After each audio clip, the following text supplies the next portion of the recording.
Keith, what can we learn from metaphysics in our understanding of the natural world? Indeed, whether materialism is the right description of reality. There is a huge distinction among philosophers and thinkers of all sorts between those who think that in the end everything is made out of matter.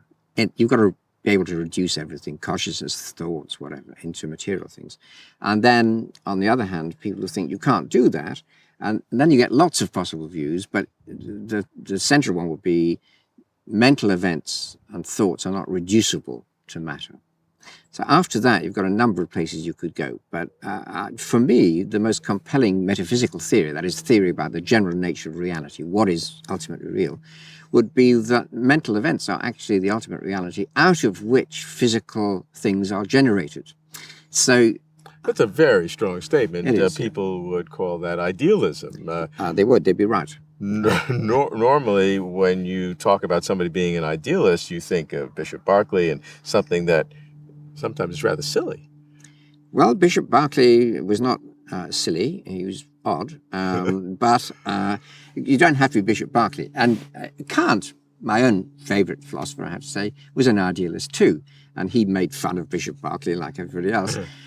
So you don't have to be quite like Berkeley. But you do have to say that mind is the fundamental reality from which material things are constructions.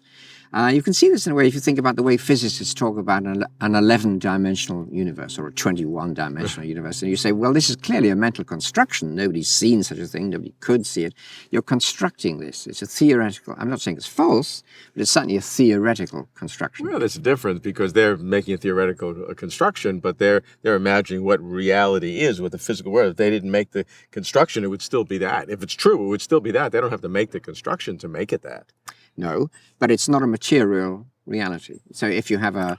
Well, we say material. It's the forces of physics, it's dimensions of physics. Whatever it takes is in the natural world. Maybe the word material is not appropriate anymore in physics, but the naturalism, the natural part of the world is. I don't think anybody knows what natural means. I've just been having a conversation with a number of naturalist philosophers. In fact, we had a conference at our college in London, and we asked the question, what is naturalism? And three eminent naturalist philosophers said, I don't quite know how to define natural. So they had the same problem as you think I have with consciousness. Okay? I was taught at a very interesting time, I won't say how long ago, by a philosopher called Gilbert Ryle and by another philosopher in the same university called Freddie Ayer. And they disagreed completely with each other about the nature of reality, about metaphysics. Although Ryle said he didn't believe in metaphysics, he still managed to have a view about it.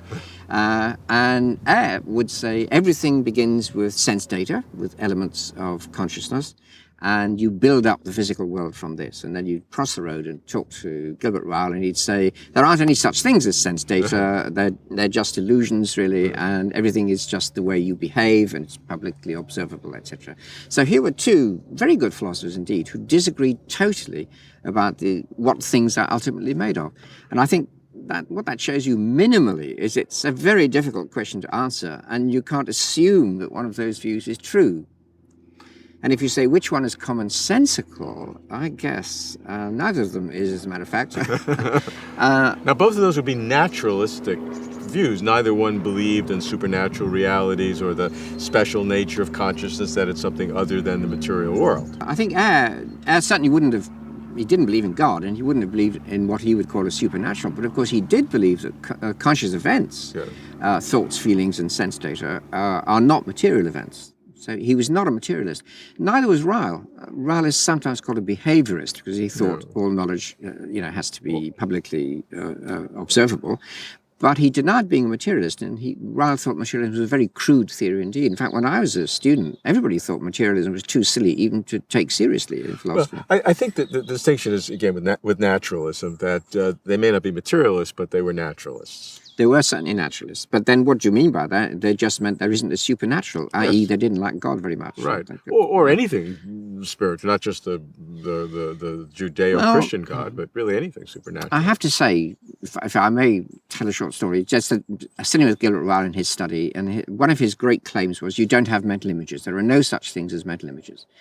And I was one of his last pupils. The other one was Dan Dennett, strangely enough, who is a materialist. But what Ryle said to me was, I think I was wrong about there not being mental images. Now, that doesn't mean he was wrong, but if there are mental images, you've got a serious problem if you're a behaviorist of where are these things? I mean, what is their status? Do they exist? Do they have existence? And if so, where? And that to me is quite an important argument against materialism, that we do have mental images and we do have thoughts that other people don't know about.